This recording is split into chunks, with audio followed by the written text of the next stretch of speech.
de antiarrítmicos. Y la verdad es que este grupo de fármacos no ha sido de lo más exitoso en la farmacología de las arritmias, como su nombre lo indica, digamos. Y las razones, vamos a ver por qué, digamos. Pero sin embargo todavía pueden ser aplicados en varios cuadros en que tiene alguna efectividad. El problema es que tenían demasiadas reacciones adversas. Hay un trabajo que se hizo hace muchos años, en el cual se observó que los pacientes con infarto agudo de miocardio, algunos quedaban con extrasistolia ventricular frecuente, y en general se morían más este tipo de pacientes. Entonces se tomó este grupo y se dividió en placebo y en antiarrítmicos. Y con el tiempo se observó que los pacientes con antiarrítmicos tenían menos arritmias, pero se morían más que los que estaban en placebo. Esos fueron hechos con fármacos de un grupo 1C. Y ese trabajo fue un fiasco, como se decía, porque no resultó. Entonces, vamos a ver de qué se trata esto.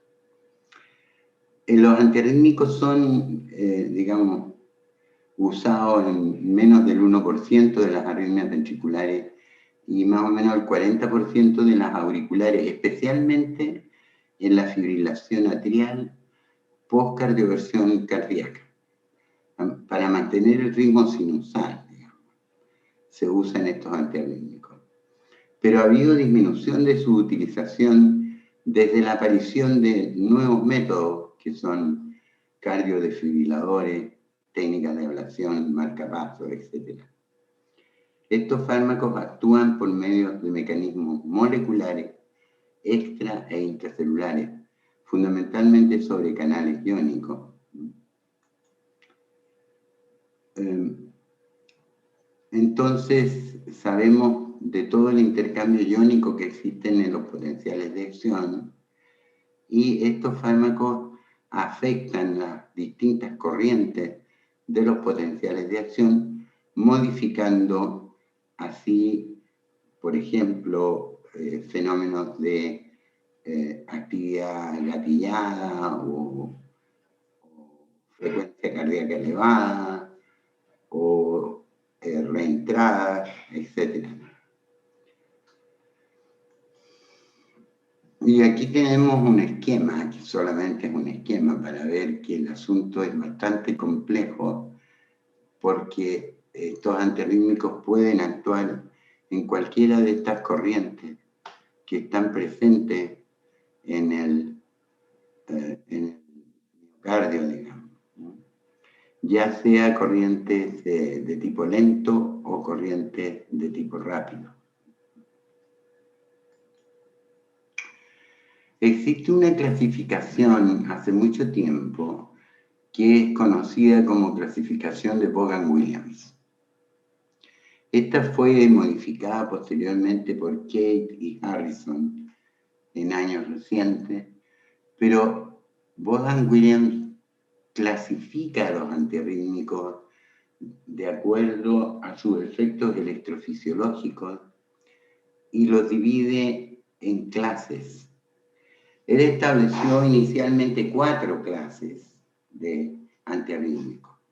Esto es lo que nosotros debemos manejar cuando nos preguntan a qué clase pertenece cada antiarrítmico y por qué lo señalan en clases.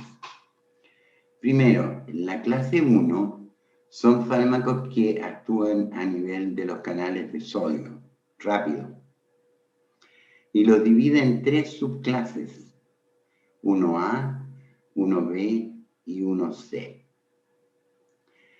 La clase 1A, digamos, tiene un efecto sobre disminución de la velocidad máxima del potencial de acción, prolonga la amplitud del potencial de acción, disminuye la despolarización diastólica. Los representantes de esta clase son la procainamida, la quinidina y la disopiramida. La quinidina fue un fármaco que se usó durante muchos años y que se descubrió por casualidad, dado que se usaba la quinina contra el paludismo, y se observó que los pacientes que estaban en fibrilación auricular o atrial se mejoraban algunos de la FA, transformándose a ritmo sinusal, y otros se morían rápidamente con el uso de quinina. Actualmente prácticamente ya no se usa, digamos. De los del grupo 1A, el que está vigente y que se puede usar es la procainamida, pero no la tenemos. La procainamida se utiliza para el estudio especialmente de los síndromes de Wolff-Parkinson-White. La clase 1B son bloqueos de canales que acortan la duración del potencial de acción y no reducen la Vmax. Y está la lidocaína, la mexivitina, la fenitoína y la tocaína. La lidocaína, que es el medicamento más importante en este grupo, también tuvo sus bemoles. Hace años atrás, cuando alguien tenía un paciente con infarto agudo del miocardio, por ejemplo, en Curacautín, se recomendaba inyectarle lidocaína y mandarlo a Temuco para el viaje. Después se vio que los que se inyectaban con lidocaína se morían más. Así que se dejó de usar esta práctica. Sin embargo, la lidocaína es útil para el tratamiento de extrasístoles ventriculares complejos que complican al infarto agudo del miocardio, pero mientras están en la unidad de cuidado intensivo. Los otros son similares a la lidocaína, pero la lidocaína sería el representante del grupo 1B de simbogangliano. Como es representante del grupo 1A, la quinidina. Luego tenemos el grupo 1C, cuyos fármacos son más usados actualmente. Tener bloqueo de canales de sodio siempre, disminución de la velocidad máxima, conducción lenta con mínima prolongación de la refractariedad del potencial de acción. Y aquí tenemos la flecainida y la propafenona, que están en el mercado chileno y son útiles para convertir fibrilación atrial y para mantener el ritmo normal después de una fibrilación atrial paroxística en corazones sanos. Si el corazón está enfermo, no conviene usar estos fármacos. Pero la gracia que tienen es que frente a una FA paroxística que le llegue a ustedes a un servicio de urgencia, ustedes pueden administrar una dosis alta de flecainida o propafenona y el paciente convierte a ritmo sinusal. Y luego lo mantienen con el fármaco. La clase 3 es, la clase 2 es el bloqueo de los receptores beta-adrenérgicos. Y aquí tenemos varios bloqueadores beta, como ustedes conocen. El propranolol, uno de los primeros, atenolol, metoprolol, timolol, esmolol, bisoprolol, nebivolol, etc. Estos fármacos actúan en los receptores beta-adrenérgicos, bloqueando, y son bastante útiles en pacientes que tienen taquicardia sinusal, ya sea emocional o por hipertiroidismo. Controlan muy bien a este tipo de pacientes que tienen taquicardia con hipertiroidismo. La clase 3 es la más importante, diría yo, en este minuto, porque incluye la amiodarona. La amiodarona es el fármaco, diría yo, más usado como antiarrítmico. Vamos a ver que tiene acción sobre arritmias atriales, ventriculares, mantiene el ritmo sinusal, tiene una larga vida media, tiene pocas reacciones adversas cardíacas. Pero la amiodarona tiene un alto contenido de yodo en su molécula y por tanto provoca problemas en el tiroides, tanto hipertiroidismo como hipotiroidismo. Depósito de amiodarona en la córnea y fibrosis pulmonar, que es la patología más grave que puede desarrollar la amiodarona.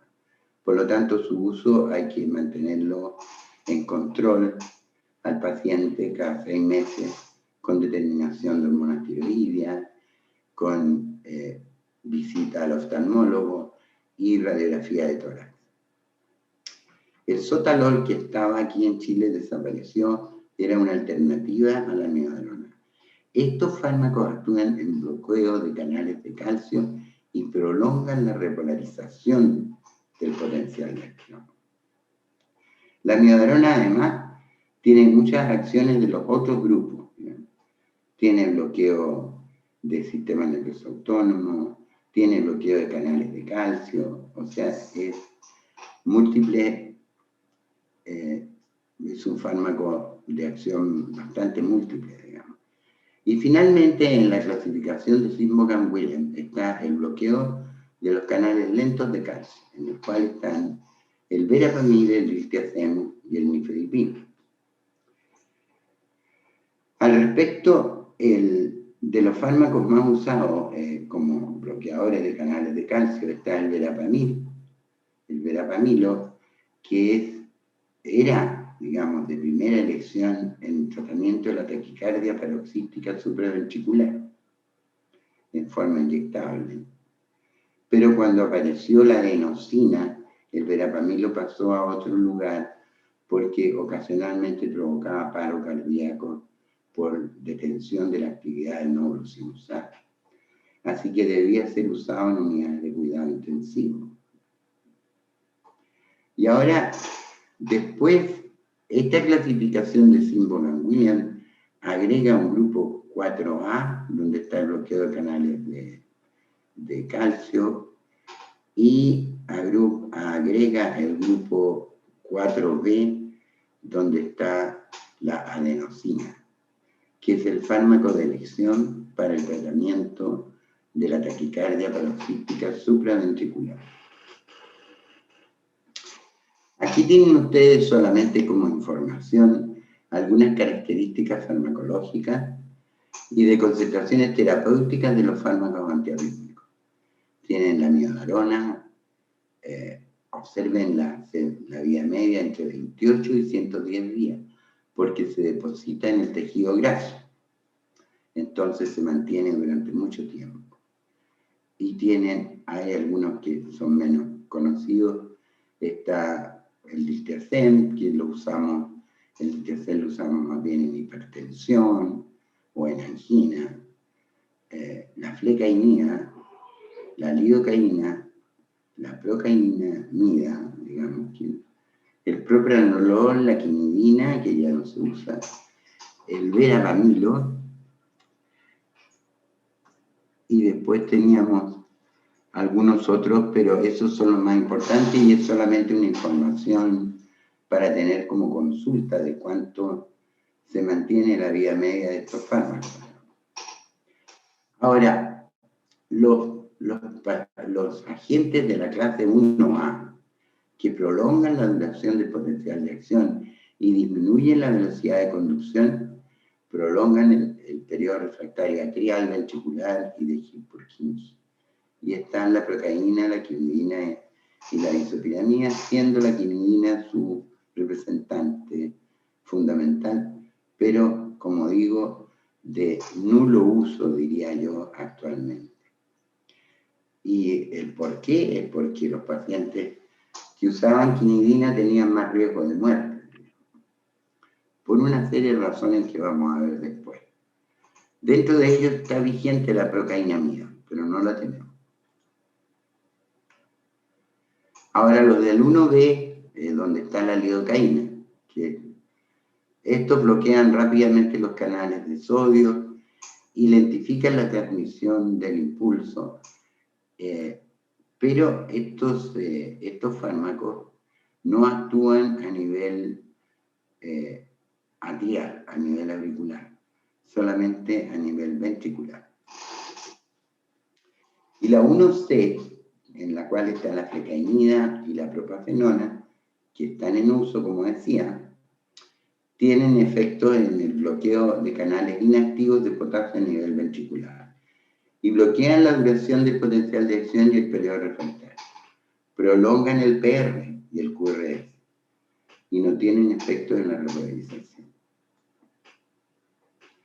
Los bloqueadores beta, que pertenecen a la clase 2, ya los conocemos porque son fármacos que tienen efectos antiadrenérgicos, pero algunos de ellos tienen propiedades de estabilización de la membrana, como el propranolol, por ejemplo.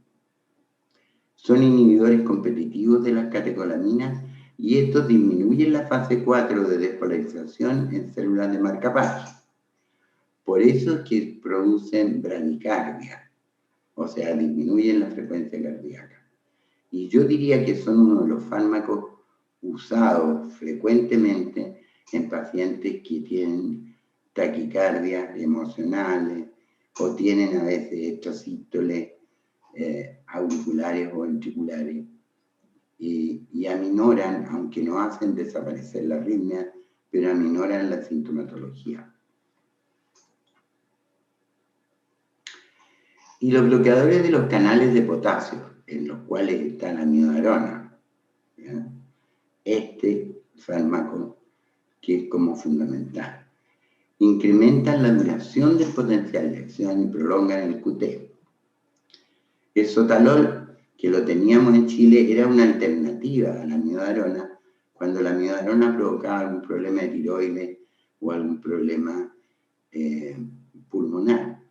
Sin embargo, bueno, si nosotros lo queremos conseguir, lo podemos conseguir en Argentina o en Brasil. Bueno, como les decía, la amiodarona bloquea múltiples canales, porque bloquea canales inactivos de sodio, bloquea receptores alfa y beta, tiene un efecto antiadrenérgico y tiene un efecto sobre canales de calcio. Y su uso crónico prolonga el PR. No es raro ver pacientes en tratamiento con amiodarona que tienen un bloqueo AB de primer grado, una prolongación del QRS y el QT. El bretilio, que está establecido acá, no lo tenemos en Chile y se usa en tratamientos de fibrilación ventricular en pacientes en UCI, pero no lo tenemos. Los bloqueadores de canales de calcio, digamos, que pertenecen a la clase 4, bloquean los receptores de calcio de tipo L, acortan la duración del potencial de acción, deprimen la despolarización diastólica de la fase 0, son bradicardizantes también, y hay que tener mucho cuidado cuando los usas junto con un beta bloqueador, porque si tú usas verapamil y atenolol, por ejemplo, corres el riesgo de tener paro sin usar. O sea, puede el corazón no tener actividad de nódulo sin usar. Bueno, aumentan el periodo refractario del nodo AB y por supuesto que algunos de ellos pueden cambiar la frecuencia en respuesta a la descarga simpática por vasodilatación. ¿Cuál sería el único de los antagonistas de canales de calcio que pertenecen al grupo dihiropilidínico que aumenta la frecuencia cardíaca? La nifedipina.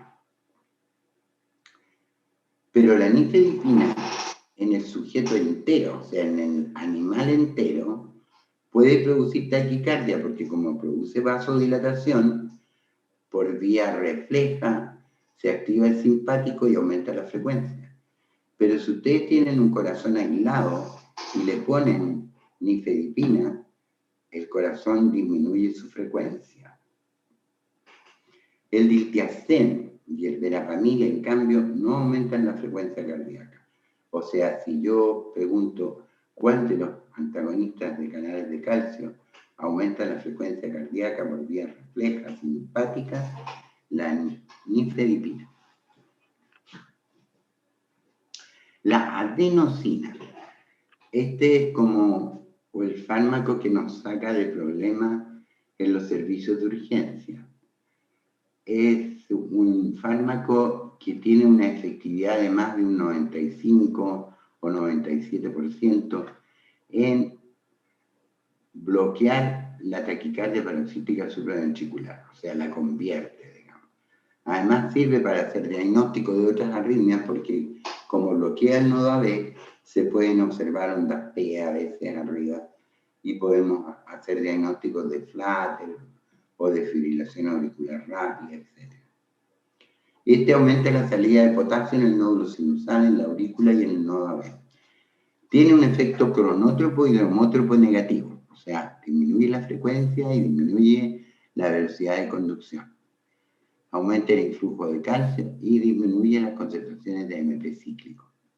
Tiene un efecto muy rápido, digamos, y produce 30 segundos más o menos demora el efecto de la adenosina y puede tener calor en la cara y un poco de dolor al pecho, pero son absolutamente pasajeros. Y este fármaco, la digoxina, que ya algo habíamos hablado, la digoxina se puede considerar un antiarrítmico también porque se usó durante mucho tiempo para controlar la respuesta ventricular de la fibrilación auricular y algunos decían que podría convertir la fibrilación auricular, pero después se observó que en realidad su efecto no era muy significativo en ese aspecto. Procainamida, que era la que yo les decía que está dentro del grupo 1A de la clasificación de Sinn-Vaughan-Williams, tiene acción en arritmias ventriculares y supraventriculares, convierte la FA a ritmo sinusal y es útil en la taquicardia con entrada nodal, en el síndrome de Ward-Parkinson-White. Y está contraindicada, claro, cuando existe bloqueo cardíaco. Procainamida es difícil de conseguir para nosotros, pero realmente es útil cuando estudiamos síndrome de Ward-Parkinson-White, porque este es un síndrome complejo. Cuando tú usas un fármaco, tú puedes deprimir el nodo AB y acelerar la conducción por el ASPAR específico. En cambio, la procainamida disminuye el periodo refractario del AS y lo hace conducir más lento. Esa es la gracia que tiene. Y la quinidina, que era la conversión de la FA y el mantenimiento del ritmo sinusal posterior a la cardioversión. Pero ¿qué problema hay? Resulta que la quinidina tiene un efecto anticolinérgico, o sea, funciona como la atropina. Entonces, acelera la conducción inicialmente de la FA hacia el ventrículo.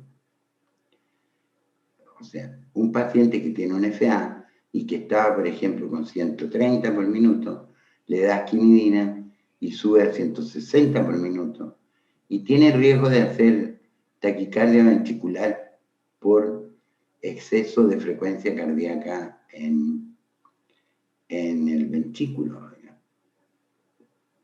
Ahora, después, cuando comienza a actuar per se, porque este es un efecto agregado que tiene anticolinérgico, pero el efecto propio, y cuando las dosis son altas, ahí produce bloqueo AB, entre paréntesis, que puede llegar a ser un bloqueo AB completo, y una serie de otros síntomas. Ahora, una pregunta. Si ustedes se vieran obligados a usar quinidina para convertir un paciente con fibrilación auricular de respuesta rápida, ¿qué usarían previamente a la quinidina?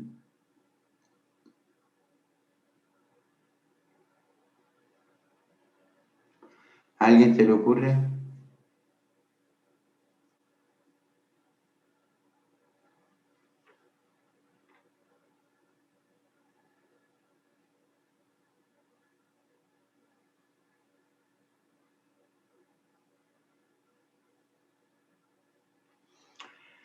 Bueno, como yo no sé cuántos de ustedes están realmente acá, no sé si no contestan porque no están o porque no saben. Pero si yo quisiera convertir a un paciente con quinidina, lo que hago es darle beta bloqueador primero. Así bloqueo el nodo AB y después puedo usar quinidina para evitar la aceleración de la conducción hacia el ventrículo. Así que es prudente si uno usa quinidina, usar beta bloqueador simultáneamente. Bueno, los efectos adversos de la quinidina son el aumento de la frecuencia, la hipotensión, la lentificación después del efecto de la quinidina, hasta delirio, qué sé yo.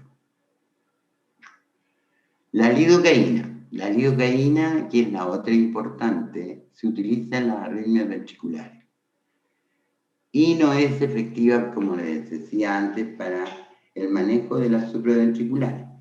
Se usa después de la cirugía de revascularización coronaria cuando el paciente tiene extrasistolía ventricular frecuente o polimorfa. En ese caso se usa, digamos. Y no se recomienda después del infarto o el miocardio porque aumenta la mortalidad. Eso es de ahora último. En realidad es un fármaco que se liga a las proteínas plasmáticas, tiene una vida media de eliminación de 1 a 2 horas y un metabolismo hepático importante. Los metabolitos de la actividad de la lidocaína tienen un efecto antiarrítmico menor y pueden ser tóxicos para el sistema nervioso central. Mexiletina es prácticamente muy parecido a lidocaína. ¿Ya? La tocainida es también similar a la lidocaína, pero tiene la posibilidad de usarse por vía oral. La lidocaína no se puede usar por vía oral, no porque no se absorba, sino porque al primer paso hepático genera muchos metabolitos que afecta al cerebro, digamos, provocando incluso convulsiones.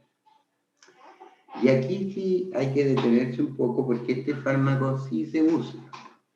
La flecainida se usa para el tratamiento de arritmias supraventriculares, para el tratamiento de arritmias ventriculares, para la taquicardia paroxística supraventricular, para la taquicardia ventricular sostenida, para extrasístoles ventriculares, para taquicardia por reentrada nodal, en el síndrome de Wolfer-Hudson-White y en otras patologías, y en flutter supraventricular paroxístico sintomático.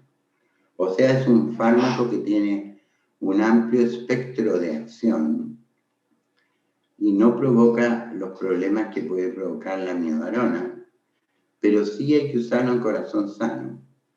¿Por qué? Porque tiende a disminuir la fuerza contractil y si el corazón está enfermo, los pacientes pueden empeorar. Ahora, uno de los problemas que sucede en los servicios de urgencia es que llegan pacientes en los cuales se puede comprobar que la fibrilación auricular ha empezado recién y uno tiene que convertirla. Lo que hacen habitualmente es colocar un goteo de amiodarona y esperar 6 horas. Pero uno puede revertir la FA o de reciente comienzo usando 300 miligramos de flecainida y vigilar al paciente, digamos. Y uno puede ver que los pacientes pueden convertir su fibrilación auricular. Y después lo deja con flecainida oral cada 12 horas o cada 8 horas. La vida media de la flecainida es entre 12 y 30 horas. Y la duración de sus efectos antiarrítmicos se pueden prolongar hasta 1 o 2 días. Tiene 2 tipos de administración, oral o parenteral.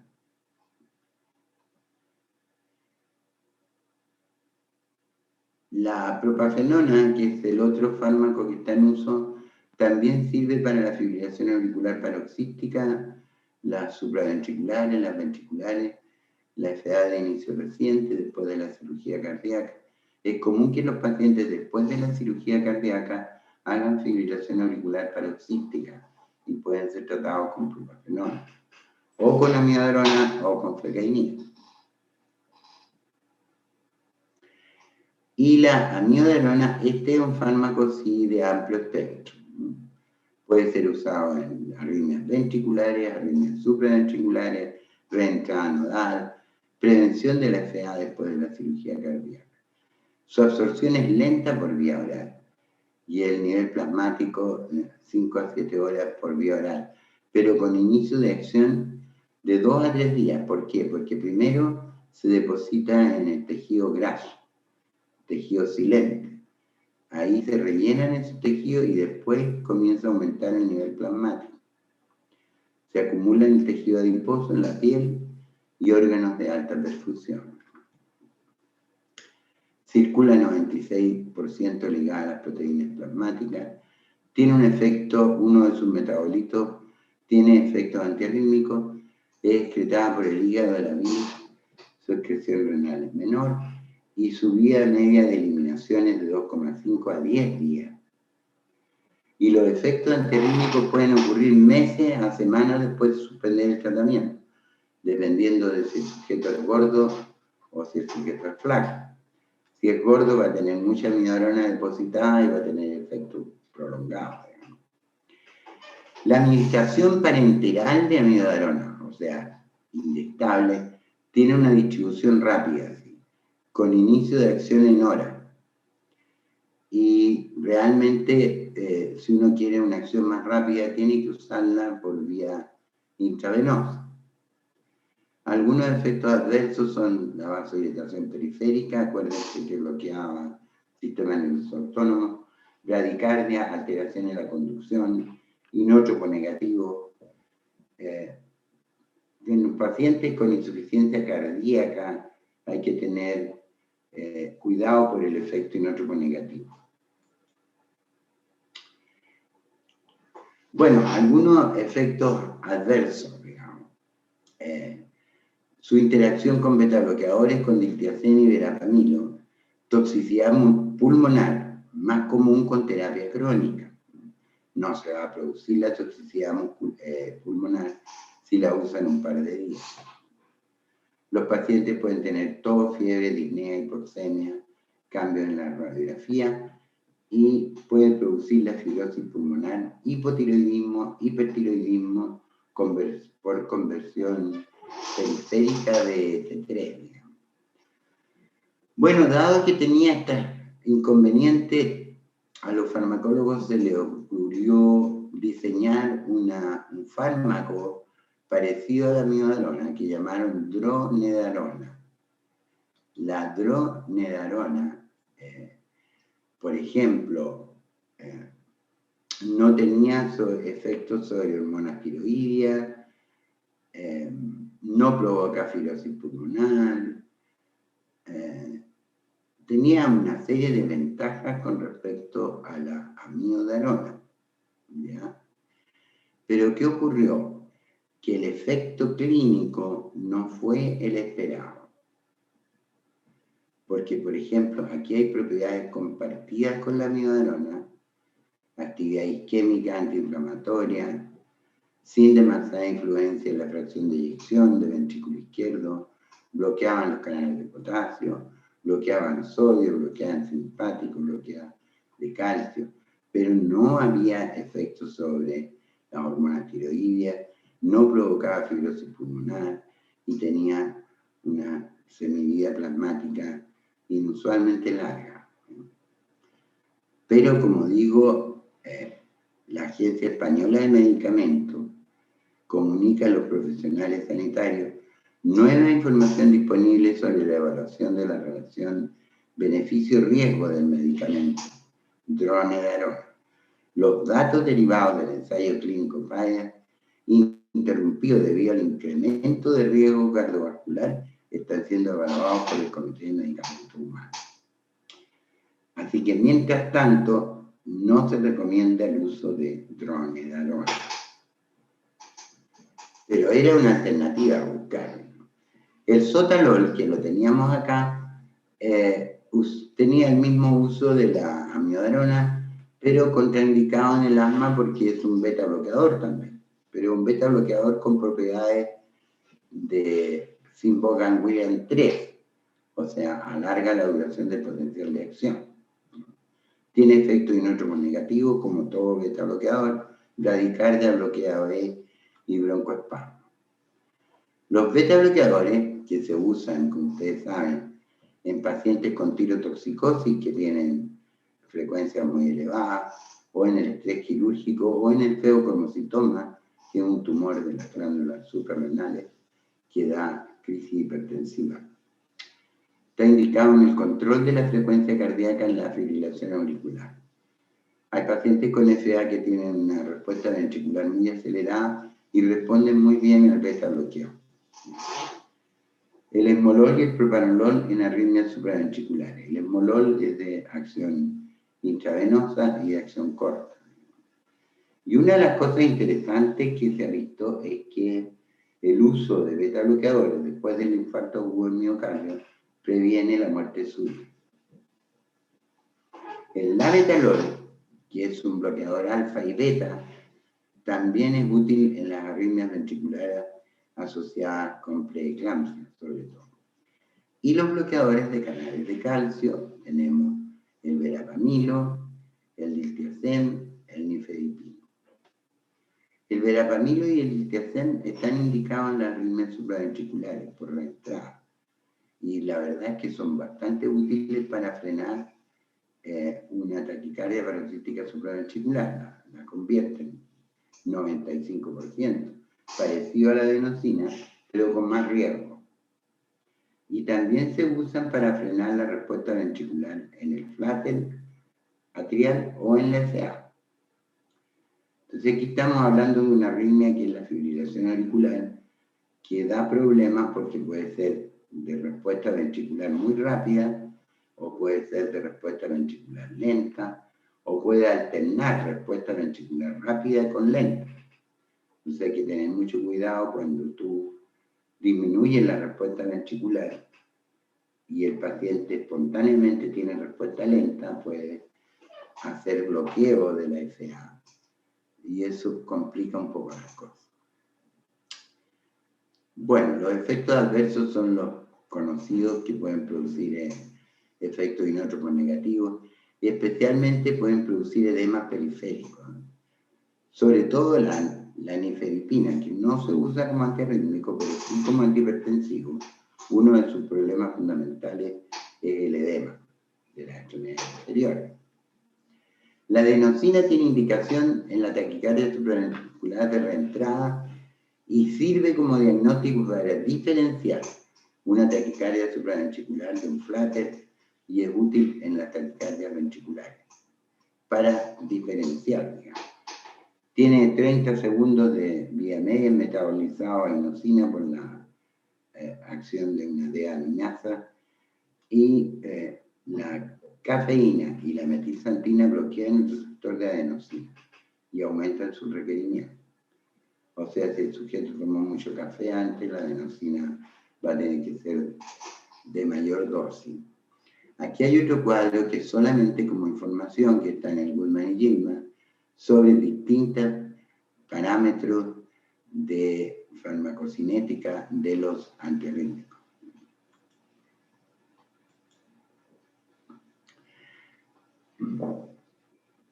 Aquí vemos cómo algunos fármacos son capaces de inducir arritmia. Ya es como una paradoja, digamos, que un antiarrítmico pueda inducir arritmia.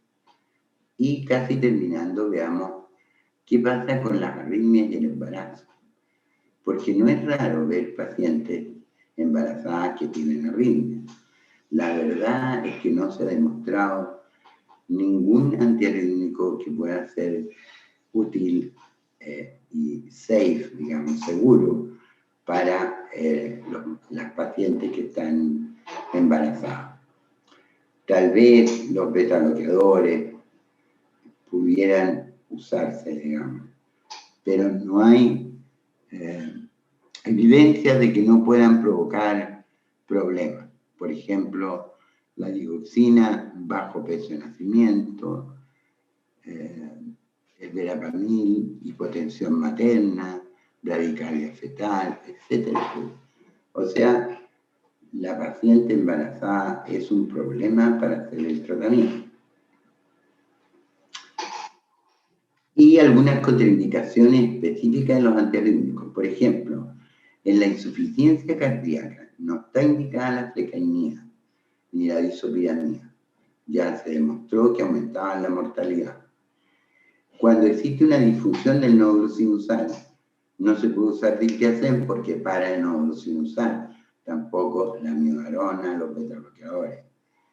En estenosis aórtica, eso ya es más raro, el retilio. En el infarto agudo del miocardio, la flecainida. En los pacientes que tengan QT largo no se puede usar ni quinidina, ni disopiramida, ni sotalol. Y otras contraindicaciones no cardíacas, digamos, son la diarrea, que la produce la quinidina, y el asma, por supuesto, que puede ser provocada por los beta-bloqueadores. Y aquí tienen ustedes un espectro antiarrítmico, o sea, ¿qué voy a usar yo cuando tengo un paciente que tenga, por ejemplo, extrasístoles auriculares? Aunque debo decir que los extrasístoles auriculares, que son muy frecuentes, en general no los tratamos solamente con un poco de psicoterapia, porque no tienen mucha importancia, pero cuando son muy sintomáticos, uno podría escoger agentes de la clase 1A, 1C, o amiodarona, 1,3.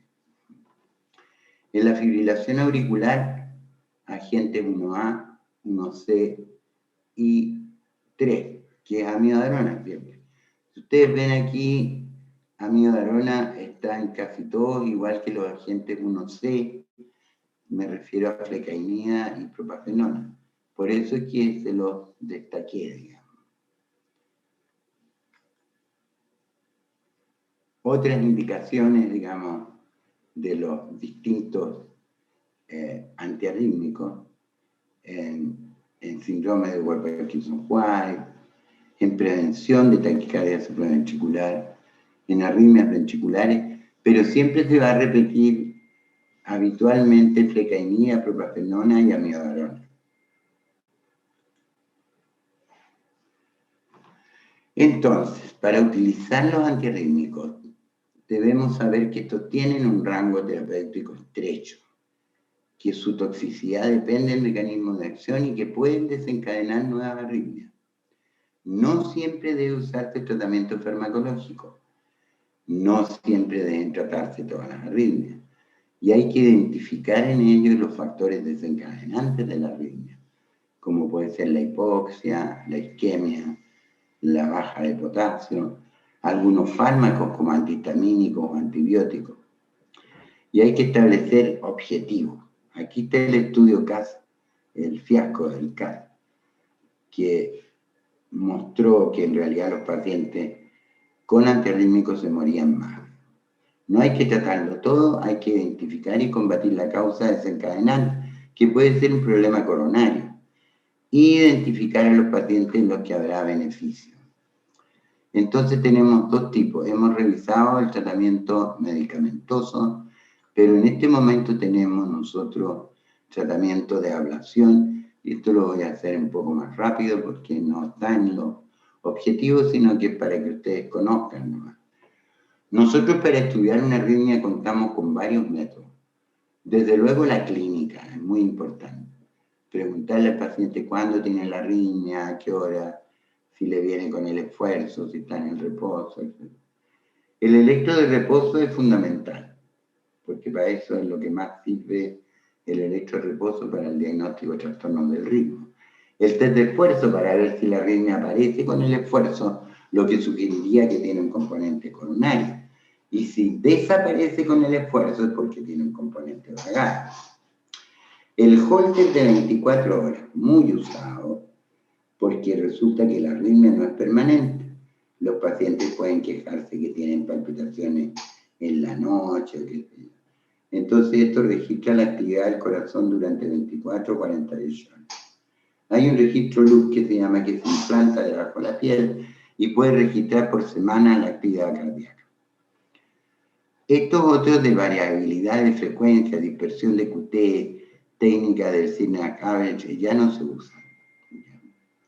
Tenemos el tilt test. Este es importante. Hay muchos pacientes que tienen síncope y el síncope es vagal. Y existe un test que se llama tilt test que te puede demostrar a aquel paciente que tiene síncope por actividad hipervagal, digamos. Son aquellos pacientes que estando de pie sin movimiento mucho rato se mandan al suelo o que se impresionan y pierden el conocimiento. Electrocardiografía esofágica la hacíamos mucho, ahora no. Hay que meter un electrodo en el esófago y podemos ver bien la onda P, pero como tenemos otras técnicas ahora ya no se usa. Y el estudio electrofisiológico, que consiste en colocar catéteres en el corazón, en distintas zonas del corazón, para percibir la actividad eléctrica que se produce allí, digamos. Estos electrodos tienen distintos pares de electrodos, de manera que nosotros podemos ir viendo las distintas depolarizaciones que ocurren en una arritmia.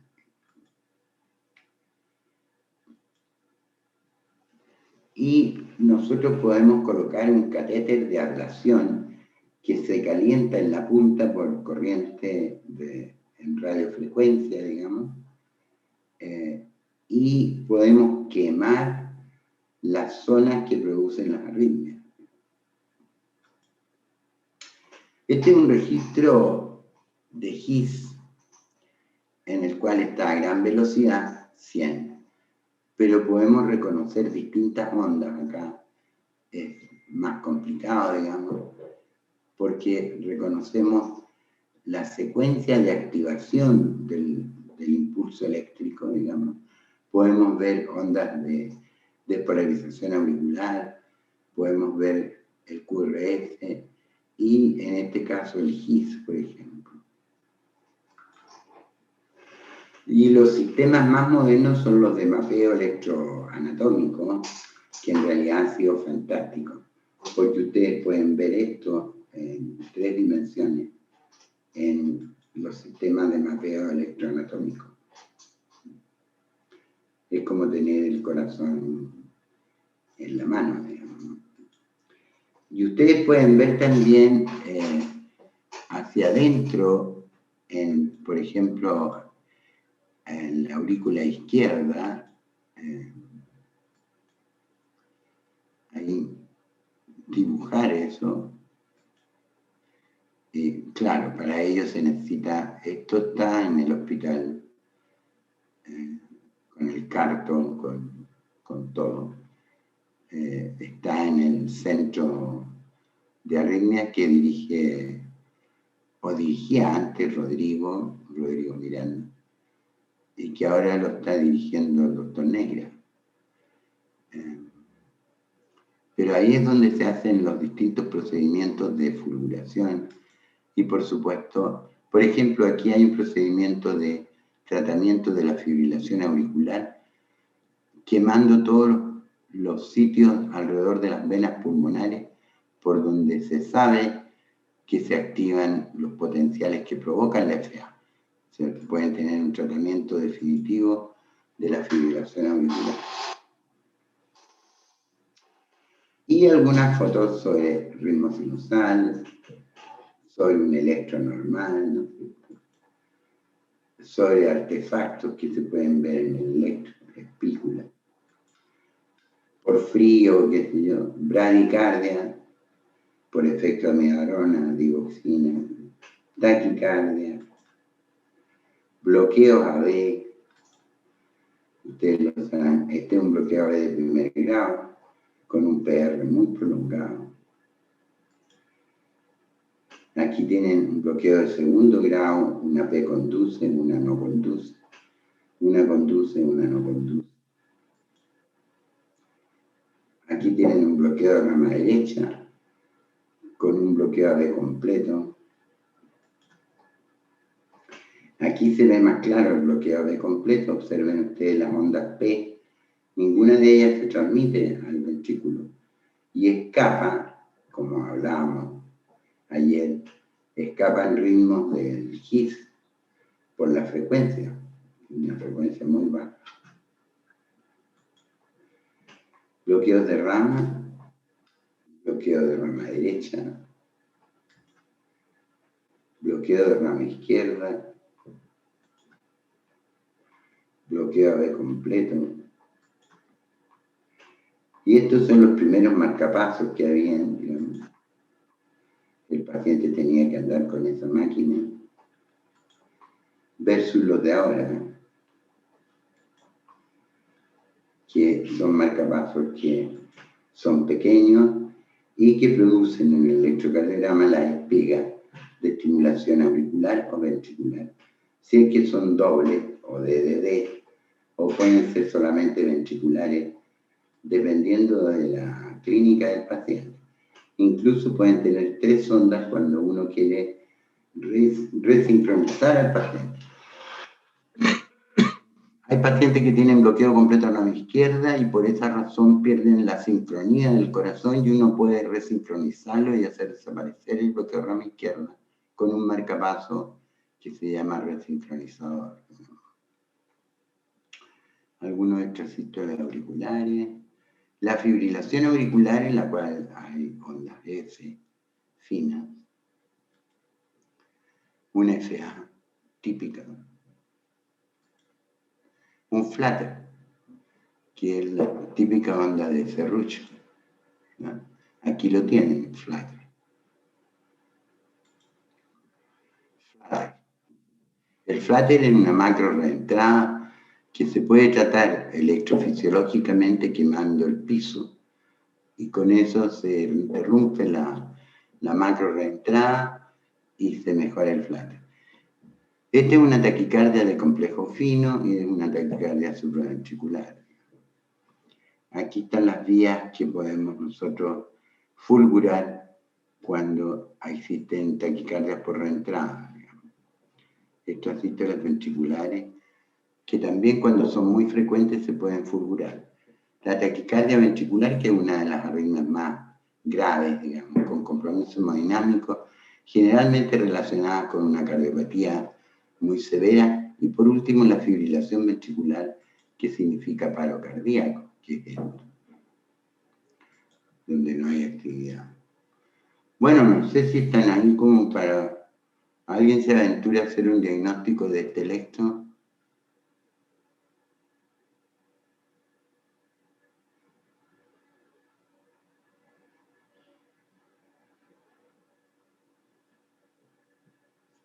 Nada. Bien. Aquí habían unos test que van a estar ahí, ahí dice taquicardia ventricular, pero ahí hay otro para hacer diagnóstico. Bueno, y todo este fenómeno mejor que hace en casa.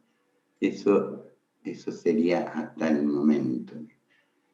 Y como no creo que hayan preguntas, Ignacio, ¿estás por ahí o no? Sí, doctor. Ya. Tú vas a cerrar entonces el asunto, ¿no es cierto? Sí. Ya. La grabación se ha detenido. Ok. No sé si habrá alguna pregunta, pero parece que no.